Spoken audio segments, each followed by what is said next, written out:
Bueno, y desde allá también, desde Francia, reaccionó el presidente Trump a la decisión ocurrida en este lado del mundo de la Reserva Federal estadounidense, ahora a cargo de Kevin Warsh, que dejó sin cambios la tasa de interés de referencia.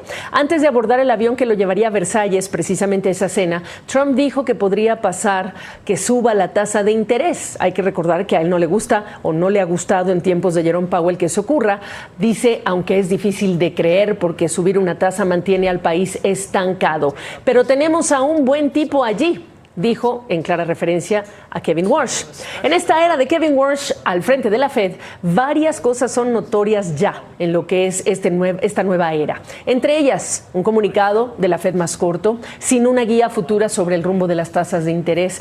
En la conferencia de prensa posterior, Kevin Warsh anunció que se lanzarán o se crearán 5 grupos de trabajo distintos para mirar el trabajo de la Fed y hacer recomendaciones para cambiar.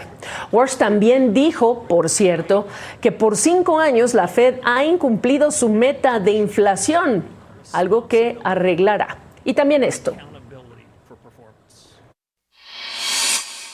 Persistently high prices are a burden for the American people.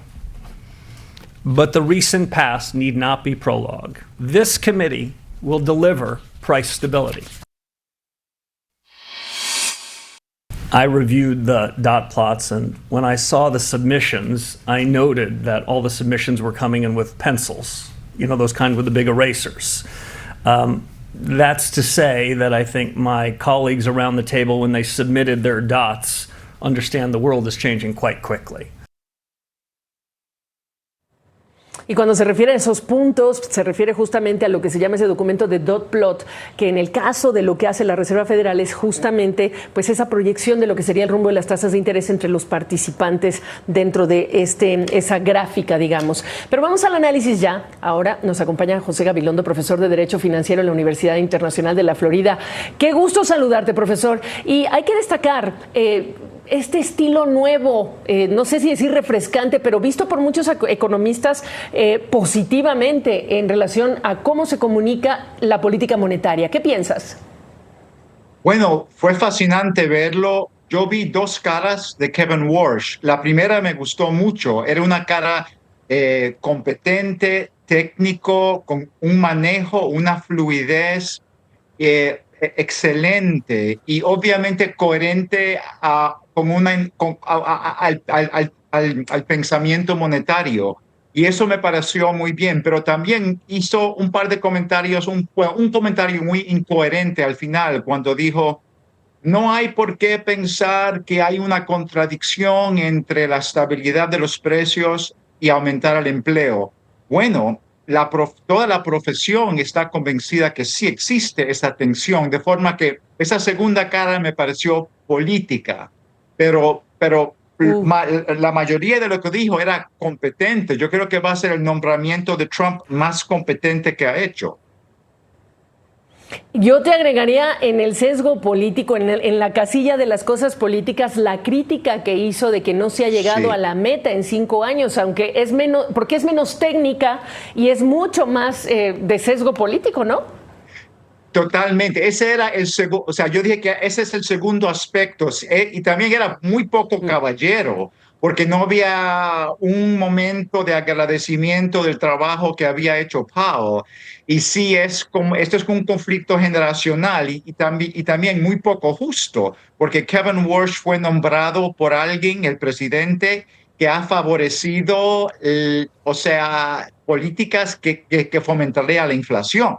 De forma que, y los aranceles han sido gran parte de eso, de forma que eso sí fue la parte política.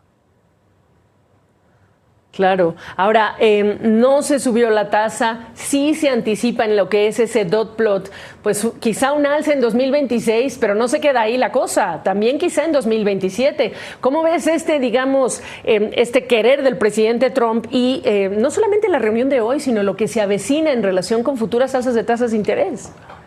Bueno, a mí me sorprendió lo bien que tomó la decisión el presidente. O sea, obviamente no le gustó, pero no criticó a Warsh. Y eso para mí es interesante y también francamente positivo, porque significa que quizás Trump le va a abrir el espacio político a que este señor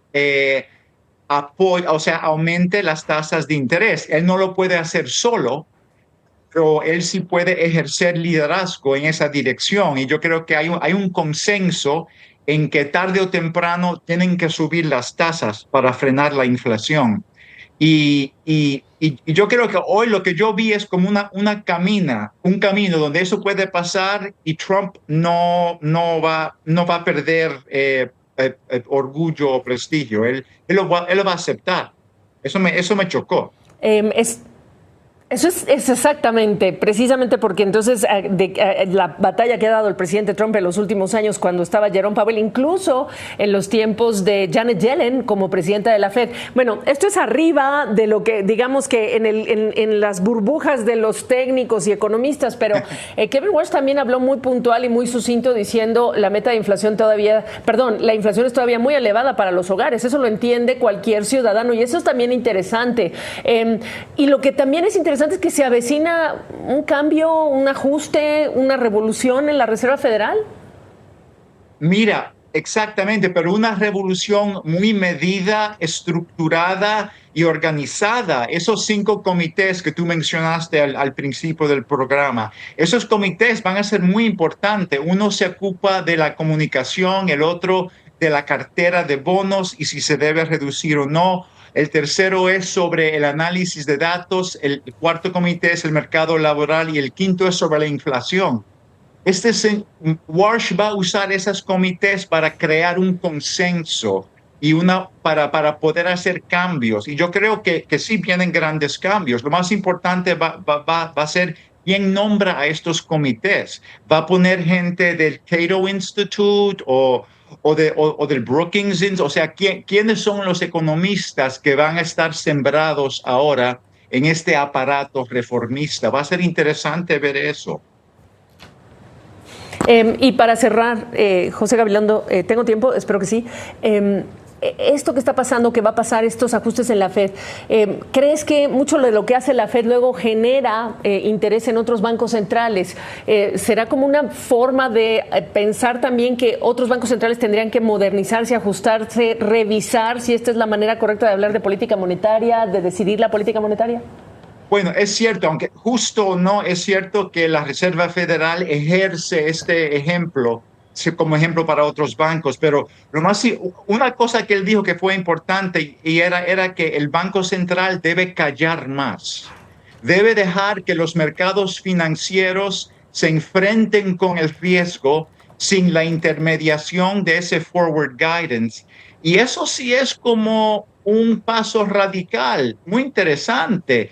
Y eso pudiera ser una cosa que sí adoptan los otros bancos centrales. Súper interesante. Estamos inaugurando esta nueva hora. Kevin Walsh al frente de la Fed. Gracias, José Gabilondo. Buenas noches. A ti. Hasta luego.